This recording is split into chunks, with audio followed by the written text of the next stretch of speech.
founder who's feeling the pressure of big decisions, when to hire, when to hold back, when to let something go, this is the conversation for you, because scaling is not just about getting bigger, it's about making better decisions. Today's guest is Nick Jain, co-founder of Eagle Rock CFO Services. Nick has the kind of background that makes you pay attention when he talks about growth. He graduated top of his class at Harvard Business School, spent a decade as a professional investor, and helped scale 3 businesses to over $100 million across trucking, software, and e-commerce. Today, he works with companies that are doing $5 million to $50 million, helping them run leaner, protect cash, and grow smarter.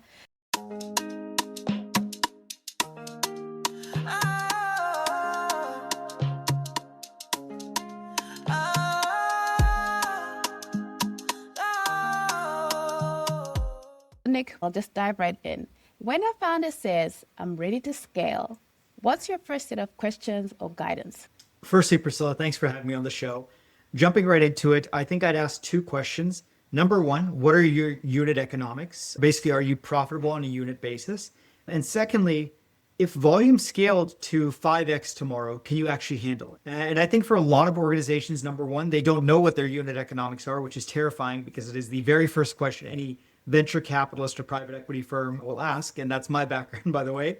And the second question is like, a lot of organizations, they just want more revenue, but they don't understand that they will fall flat on their face if they're not organizationally set up. And that can mean people, processes, technology to handle a 5x increase in volume.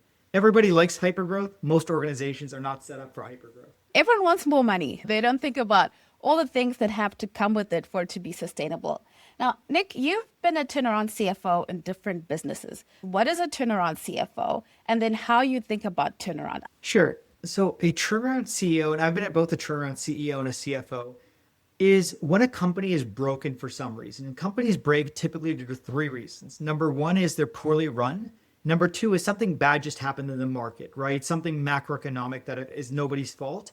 And thirdly is they could be a good company in good macroeconomic circumstance, but their capital structure is not correct. Basically, they borrowed too much money and they have to pay a lot of interest payments. And you often see this in private equity backed scenarios or other levered companies that basically borrowed too much and got themselves into trouble.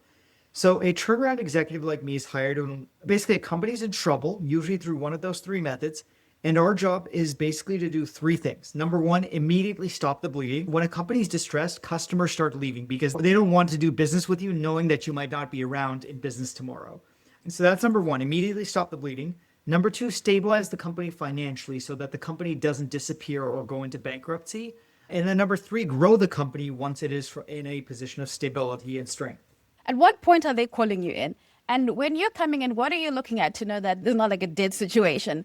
How are you thinking through it? I wouldn't take the job if it was a dead situation. Folks like me, before they show up to a company and waste years of their life, they try and do diligence on a company. We ask for the financials and we look for the data and we create a business plan as part of the interview process. That's the easy part. Knowing it's not a dead company, it's very rarely that somebody like me is going to show up, be surprised that, hey, I actually entered not into a company that is a good company in a bad place, but just a bad company overall.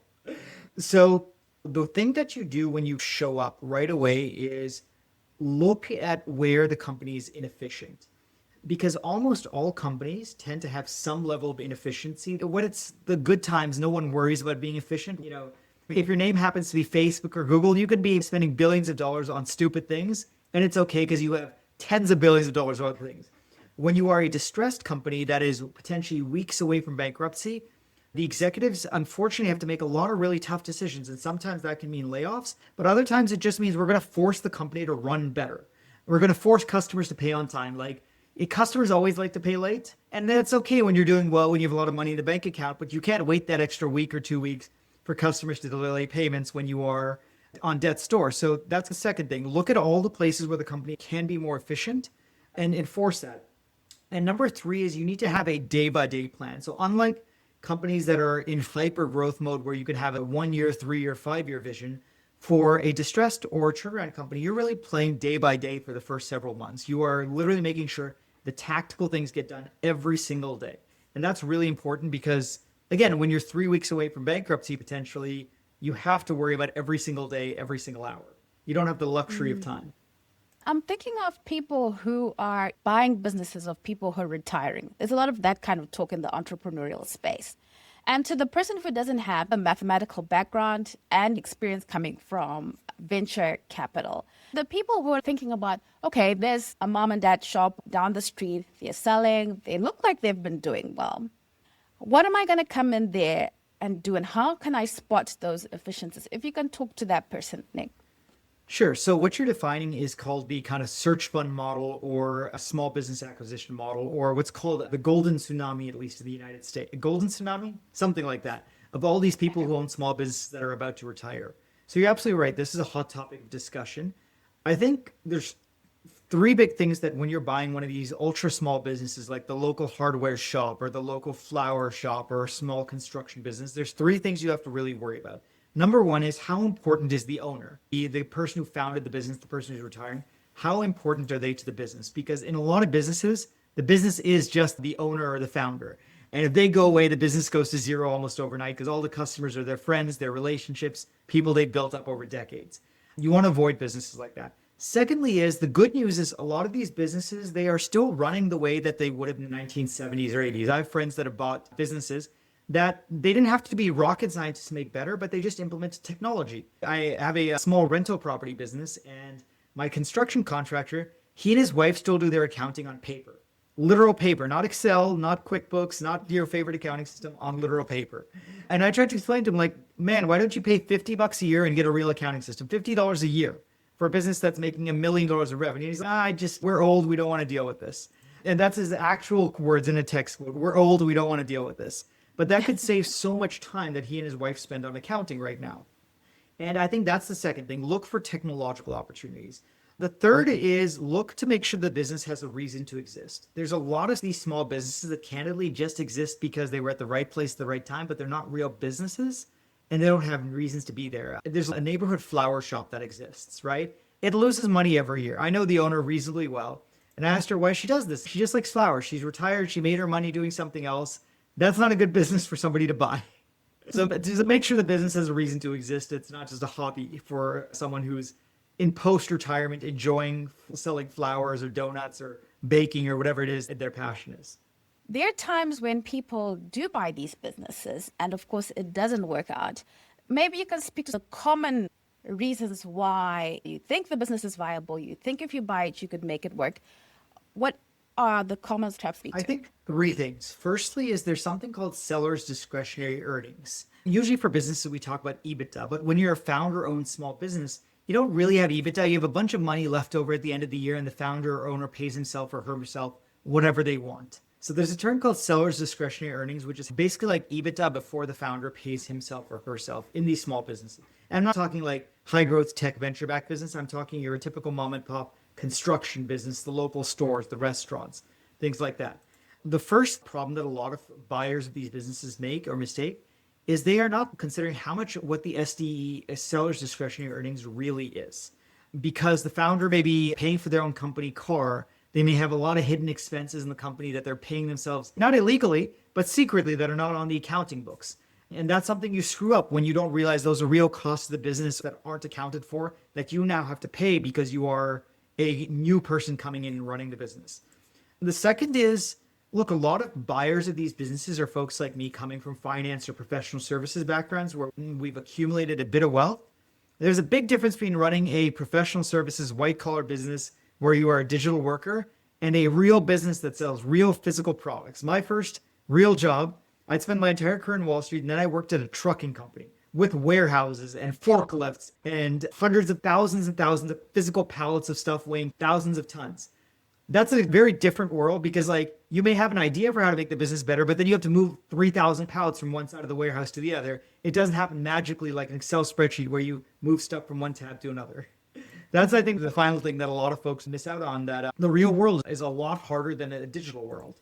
And the businesses that folks are buying tend to be in the physical world, not the digital world. Yeah, that's something for people to think about. When I saw your background in math and physics, I wondered what that discipline has done to help you understand business. Or what would you suggest to someone who doesn't have that kind of background to help them to understand things from a different angle?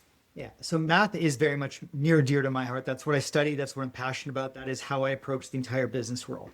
And I think math teaches you two really important things, or any of the hard sciences, I should say, not just math, physics, chemistry, any of the hard sciences, they tend to teach you two things that I think are really unique that you may not learn in other disciplines or in walks of life.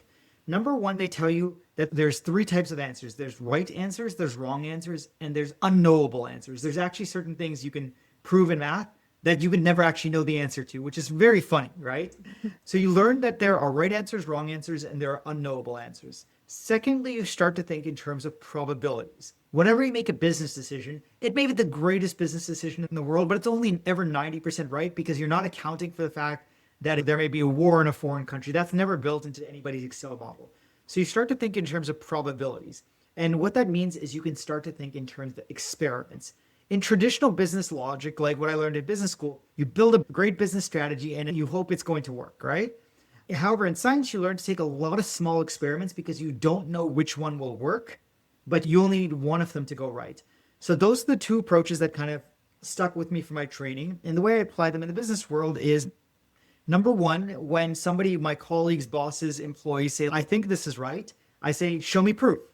And they love you, Priscilla. You may be a wonderful employee, a wonderful boss, but none of that matters. It really matters is what evidence do you have for your argument, not how smart you are, not where you went to school, not how credible you are or how charismatic you are.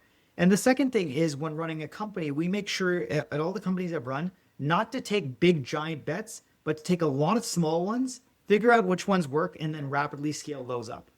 It's interesting that you said you don't look at all these things that typically people look at. They do look at where you went to school. They do look at what success you've had in the past. And they don't often ask for proof. Now, when you are hiring, Nick, maybe talk me through that, how that applies. Sure. So when I hire, I literally don't look at which school you went to. And I say this as someone who has had the privilege of going to some of the fancy schools in the world. I don't care whether you went to fancy schools. I've hired people who only have high school degrees for jobs that would normally require college degrees. And the simple reason is none of that matters. What matters to me is the skills that you demonstrate, not where you went to school. And that's really funny. I've had discussions with people saying, I'm so smart. I'm like, that's great that you're smart, but prove that you have the skills. So that's number one. I'm almost never looking at really even where someone went to school or where they worked. Like, it's nice that they worked at Google. Again, doesn't matter. I really care about, do they have the skills necessary for the specific job and company that I'm doing? I guess that's the biggest thing. Like, we're very focused on not looking at the merits of the person's resume, but the merits of the person. And that is something that we've employed at all. I've run or co-run 3 different companies at this point. Every single one of them, all the hiring processes that I've led or been involved in directly or been the decision maker, have never looked at a person's school. Doesn't matter to me whether they went to a famous school or no school at all or somewhere in between. Like, give me an example of a situation where you'd say, okay, we're looking for this kind of person. And when I'm looking at skill, I'm referring to have they done this or are they able to do this? So I'm focused on the are they able to do this, not have they done this, because there's a lot of people who've done it. For example, let me think of a specific job. Okay, so there was a company I was running where we were hiring a controller, which is called the lieutenant. I was the CFO of this company and I was hiring one level below me, a controller. And I ended up hiring someone who had an accounting background because that was a critical skill. But during the interview process, I tested everyone, not just her, everyone got the same accounting test, saying, prove to me you can do it. It's great that you have a CPA qualification, but more importantly, demonstrate these important rules about accounting. And they weren't just accounting rules, but they were what's called managerial accounting, which is understanding not just that you can account for the numbers, but explain them in a way that makes sense to the business. So every single one of the people that went through the process had the same test. By the way, some of the accountants failed the test. It wasn't a particularly hard test, but some of them failed, and they just clearly didn't have the skills to succeed in an environment where it was important not only for you to record the numbers accurately, but to demonstrate managerial understanding of them. The second is the person I ended up hiring, she didn't go to a fancy school. She had not had this specific job before in a company of this size, but what she demonstrated was she cared about the skills. The 1 or 2 questions she got wrong on the test portion, she went and figured out how to do them subsequently, and she cared about the right answer, and she was diligent. And those were the 3 things that really mattered, because this was a tough, again, turnaround situation, and you needed someone who could be accurate, work their butts off, and also be willing to learn, because this was a learning situation for us all, including myself. Able to apply to that specific business that you're hiring for. Yeah, with the caveat, I think I'm going to say a bit of an outlandish thing, which is I think people place an overemphasis on industry knowledge, that you have been in healthcare or been in technology or been in industrials. And I think those skills, a good employee can ramp up on them in 1 to 2 months, which anyways, most employees are useless for a month or two anyways. So the fact that someone has to learn new industry language or industry knowledge, that's the easy part. What is far more difficult is for someone to learn the skills and habits that have been accumulated over decades. You can learn about tech or healthcare in a month or two. You can't learn how to be a diligent human being or to be conscientious or know technical accounting skills because those take years and years of practice to master. No one wakes up one morning and realizes, I'm all of a sudden a conscientious, hardworking human being. If you weren't that yesterday, you're not going to be that tomorrow. Or if you weren't a great accountant yesterday, you might be one in 6 years, but you're certainly not being one tomorrow. No, that's good. Thank you for making that distinction. Now, I've lost my train of thought, but let me go back to this. No worries. For scaling, I know that I want to earn more, but like you said, maybe the business isn't ready to scale. How do I prepare the business to be ready to scale? Or what am I thinking about? What am I looking at? And especially in terms of metrics as well. Sure. With one caveat, not everyone wants to scale, right? I was actually just watching a YouTube video yesterday, an interview with someone from your neck of the woods in Australia. They are a 4 or 5 man person team, not man, like I think there's 2 women and 3 guys, 4 or 5 person team. And they run a business that's about, I think, 200,000 Australian dollars a month in MRR. So $2.4 million. And they don't want to scale because $2.4 million spread across 5 people is a lot of money. They're not trying to build the next unicorn or billion-dollar business. It's a business that they 100% bootstrapped, 100% own, and they're fine with that. So I do want to emphasize that not everyone wants to become a billionaire, and not all businesses should want to scale or can scale. All their businesses, by the way, none of them can scale even if they want it. They're all micro businesses that are going to be stuck at that level, and they're okay with that. For those who want to scale, I think you need 3 things. First is you need a business and a market that is scalable. So if I sell, I'll make a really silly example. If I sell $100,000 purses, there's only a few thousand people in the world that want $100,000 purses, right? That is not ever going to be a billion-dollar business. Now, there are multiple billion-dollar businesses for $1,000 purses, right? That's why there's Louis Vuitton and Michael Kors and Hermes and all these fancy brands.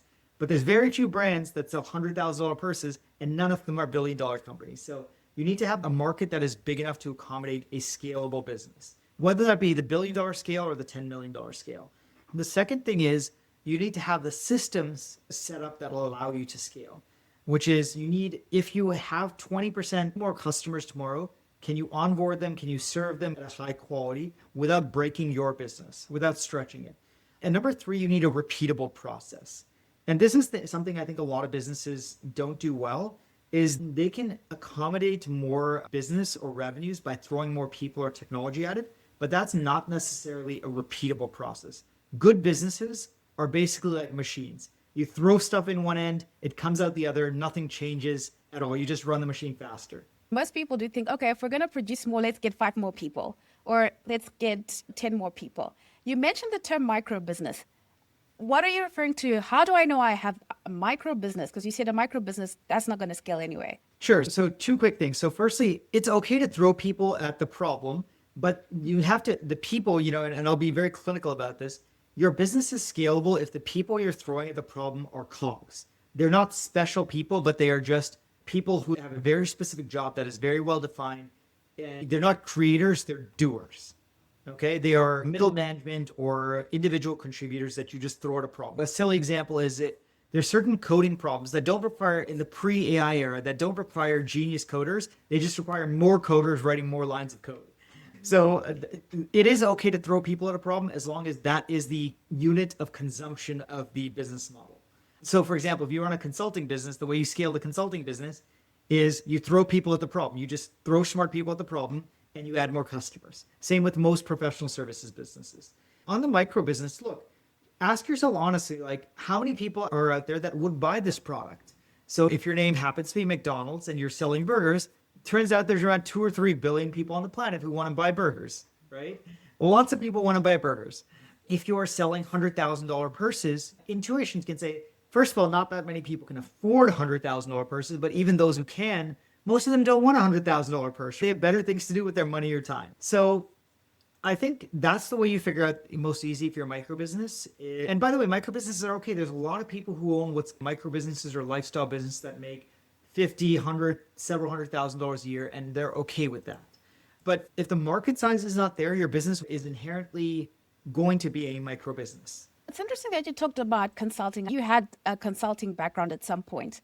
Now, what do you think is the biggest difference for people who move from consulting to what you're doing now? Because we have a lot of listeners who are experts, talking consultant in terms of, let me just say experts. And there's a lot of struggle now where they try to structure their own business. Yeah, I started my career in consulting. I think the biggest shift between consulting and being an operator of a business is consultants get to focus generally at the C level or pretty close to the C level. And so they're thinking about strategies and analysis. Running a business involves a lot of grunt work. It requires unglorious work that does not require a lot of high intelligence or fancy degrees. It's just like doing stuff.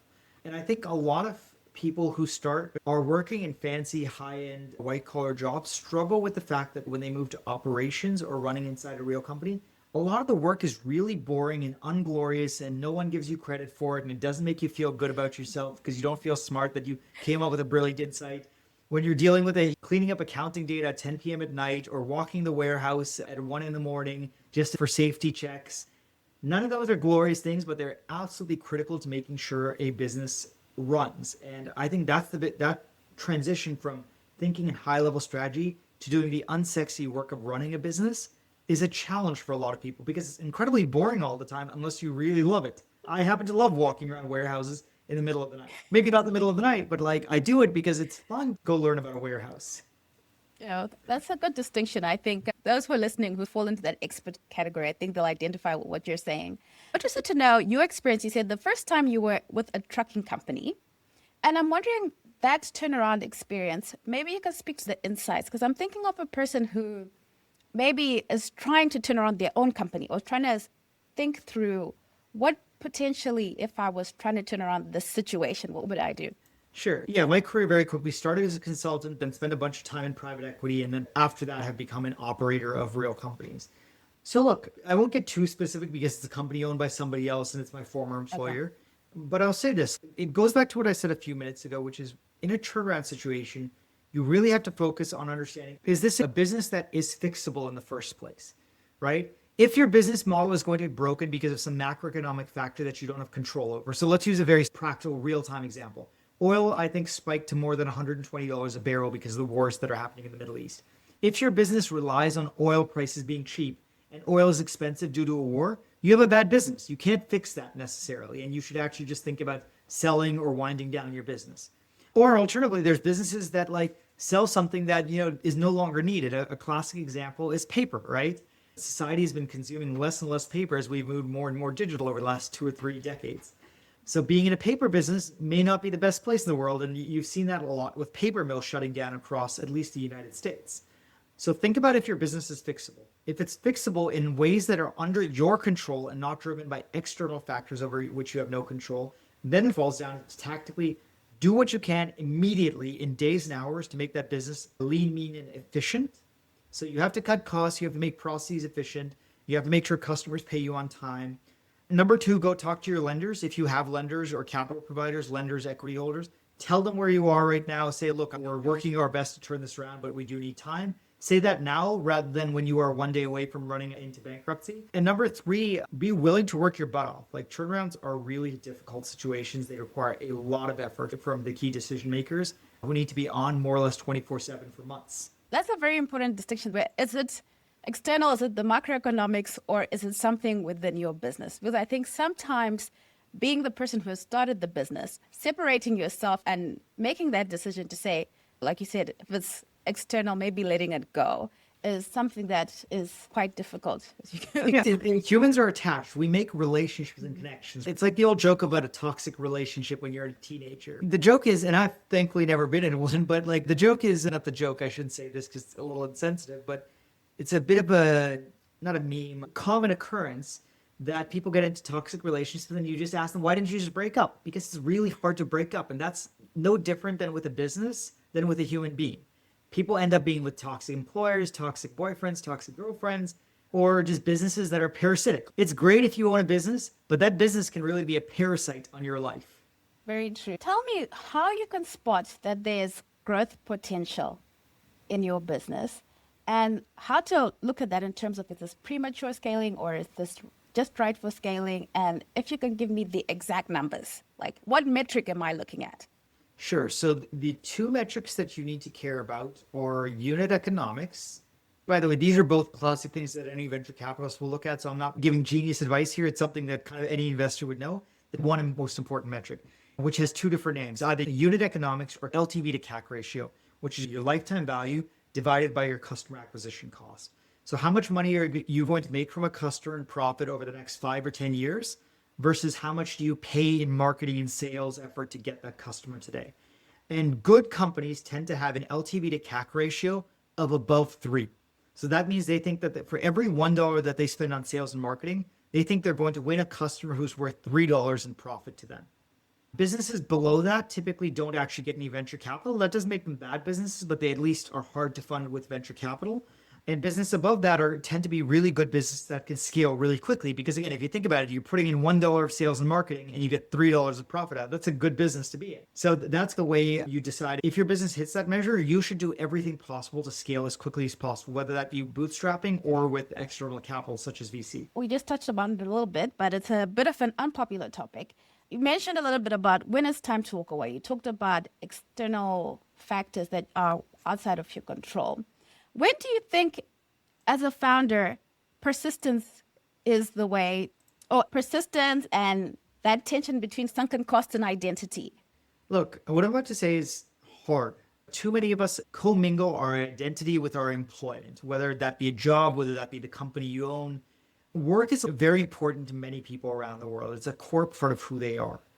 But we shouldn't forget the reason we show up, particularly as a business owner. It's nice to have a mission, but the mission only is part of it. A business is there to make money. And at the point at which the business stops making money and no longer has a path to continue making money, the choice is very simple. Or you ask yourself, am I doing this out of passion or am I doing this out of a profit motive? And it's okay if you're doing it out of a passion. I mentioned there's this woman I know who runs a flower shop. She loses money every year, but she's doing this because it is her passion. She's not trying to make money. So that's okay. But for those who are running businesses largely based on economic motives, to make money, to feed their families, to buy private islands, whatever their economic motivations are, then you have to be ruthless on, is this a good business or not? And if it's not a good business, you need to find a way to exit it as quickly and as profitably as you can. Sell it to someone else who might, who either doesn't know it's a bad business, which is what a lot of people do. I don't recommend that's sketchy ethically, or more realistically, sell it to someone who could run the business better than you. Yeah, the way you think about it is quite logical. And I can see that maths, either it's a yes or it's a no. Then base your decision there. What do the best leaders, you think, do in successful turnarounds? I think the most important thing is they move fast. Moving fast, I think, is the most important thing because you do not have 6 months or 12 months to wait. You often have a matter of weeks before the business becomes irreparably damaged. So I think for the founder that's listening, if you're in that situation where, you are a leader for turnaround, that advice, move fast, and it's about the daily tactical things. When you're talking about something that's daily and tactical, what are we talking about? Sure. I'll give a very simple example. What's called collection. So in a business, you typically have bills to pay and you have invoices that you've sent your customers and they're supposed to pay you. In the US, there's something called net 30, which is from the day I send you the invoice, you're typically supposed to pay within 30 days. That's what the contract says in most US contracts, or that's the norm. Anybody can obviously negotiate below or above that if they want, but the norm is 30 days. In a turnaround situation, customers may be paying 35 days or 40 days or 60 days later. You need to be calling them every single day saying, look, the contract says 30 days. You need to pay 30 days or faster, or I'm going to charge you fees, or just stop providing you services. And that's a really difficult thing for a lot of business owners to do and basically be very firm with their customers saying, you owe me money, pay up. Because no one wants to be mean to customers, but look, they owe you money and you have payroll to make. You have to pay your own employees. Is that often the case? How common is it that it's an issue of how quickly you're getting money in and how quickly you're getting money Almost out? all, especially in turnaround situations. It's not the sole problem, but is a lever. You asked me for an example of something you can do every day. In good turnaround situations, they are on top of their revenue collections. They have to be, it's not the only problem they have to fix, but it is something that if they don't fix right away, then their business runs out of money, can't make payroll, and the company collapses. The 3 parts of a business are revenue, cost, and capital structure. So the 2 other areas where businesses end up being less than good, particularly in turnaround situations, is cost. when businesses are doing really well, they tend to spend money in irresponsible ways. That is okay because you can be wasteful when you're rich. When you start being poor or falling on harder times, you have to be a lot more thoughtful about where you spend money. So there's a lot of expense management and rationalization that happens when you are running a turnaround situation on the cost side.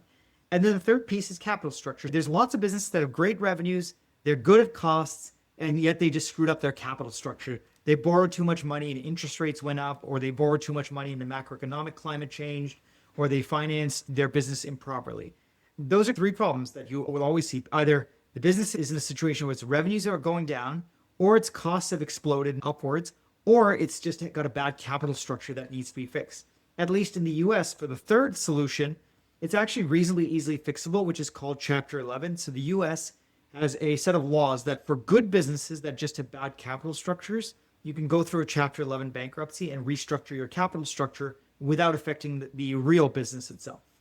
Now, I'm thinking like now in a situation where the war, people are not sure what's going to happen. And that is likely to affect costs. And for businesses who that affects their core costs in a really big way, what you think for that founder, for those kind of businesses, as we look out, just we don't know what's going to happen in the situation of the war? Sure. So honestly, I don't know if I'm the most qualified person to talk about macroeconomics. All I know is a war is happening in the Middle East. Many countries and people are affected. Thousands of people are fleeing or being killed, which is unfortunate regardless of your politics. And oil prices are going up because the Middle East is obviously an oil-rich region, both in production as well as transportation. So a lot of businesses are going to feel that. Not only direct businesses that are affected by oil that have oil or petrochemicals as an input, such as car companies, but also oil is a core input to our energy complex. So anybody that uses energy, which is, by the way, everyone, you and I are on computers right now, the cost of our electricity is going to go up over the next few months if it isn't already. That's going to affect people in Europe a little bit more than, I don't know about Australia, but it's definitely going to affect people in Europe and Asia a lot more than the United States, which is self-sufficient in its oil prices, or self-sufficient in its oil production, I should say. So I don't know the answer or advice to give to founders other than saying costs are going to go up. The only good news is they're going up for everyone because we're all affected by macroeconomic shocks. That's a good reminder that it's happening to everyone. Before I go into rapid fire, looking at AI and the future of business, do you have a thesis on that? Yeah, so my business is literally about running AI.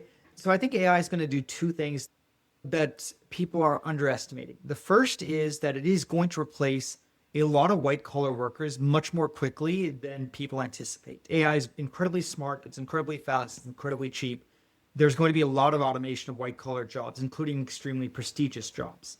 Law firm associate hiring in some of the best law firms in the world has decreased because they realize that instead of hiring people from Harvard Law School or Yale Law or other good law schools, they can just use AI. And that's terrifying when the world's best law firms do that. But the second thing is there's a lot of services that were not economically viable 2 years ago that are now. For example, my business, I provide high-level financial advice to medium-sized businesses. Today, because AI does most of the work for me, I can offer that service very cheaply. If I had been offering this exact same service 2.5 years ago, I would have had to charge my clients let's call it $50,000 a month, which many of them can't afford to pay. So my business could not have existed 3 years ago, and these clients wouldn't have access to these services. But because of the types of businesses that AI now enables being very cheap, I can offer incredibly valuable services to these clients. They can get a service that they couldn't get before, and I can still make a living off of it. Very interesting. I think that's the thing that is being overlooked. If I could get into a rapid fire question with you, Nick, to close off. The best sign a business is ready to scale. Unit economics are positive. The LTV to CAC ratio is greater than 3. The most common founder mistake when they're thinking about scaling. They don't have the systems that will enable them to handle more customers. The number one thing that private equity taught you about business. That capital structure is important and is a source for value creation. Tell me more. Sure. So everyone thinks about revenues and costs, right? That's great. That's the core of business. But what capital structure is, okay, you have all these profits. How do you slice them and share them between the government, between equity holders, between debt holders, between preferred shareholders, and all sorts of other fancy capital structures? How do you have your different corporate entities? Turns out you can make businesses more valuable by putting them in different corporate entities or having some debt and having some equity or having some preferred shares. It's a little too complicated perhaps to dive into right now, but it is a tremendous source of value. Roughly, I think the math says, at least in a US context, Good capital structuring increases the value of a business by around 12 to 18%. That's pretty cool, right? For just moving things around on a piece of paper, really, you're not changing anything about the business, but you can make the enterprise 12 to 18% more valuable. So on $1 billion business, if you structure the capital right, you're making it to 120 to 180 million dollars more valuable. That's pretty cool for just moving stuff around on paper. Very cool. The number one decision that you would never outsource as a founder or as a person turning around a company? Product. At the end of the day, a company is a product wrapped with a bunch of other things, whether that be finance, whether that be marketing, whether that even be your CEO, candidly. The product is the one thing your company literally is, and you can't outsource that. Or service, whatever your business actually does. The key metric in every turnaround to keep your eye on as you're running your business? The trend of EBITDA margins, or the trend of profitability, let's call it that. Profitability needs to be trending up every single day. Yeah. This is a good conversation. I think the people who listen to this will get a lot out of this, especially the focus on the daily, tracking the profit, knowing when you're ready to scale, and knowing when this is a situation that you shouldn't scale or you should walk away from. Nick, thank you so much. And thank you for giving your perspective on how you think about this from a mathematical way and the advantages that gives a founder. Nick, tell me, please, where people can learn more about you. I will link your organization. Perfect. My organization's name is Eagle Rock CFO. We provide AI-powered fractional CFO services to medium-sized businesses, typically $5 to $50 million. We have customers now all over the US. We're planning on having some Australian customers in the next couple of weeks, so we're pretty excited about that. EagleRockCFO.com, that's our website. My email and my business partner's email are all on there, so feel free to reach out. Thank you so much for this conversation. It's been really insightful. Thank you so much for having me on your show.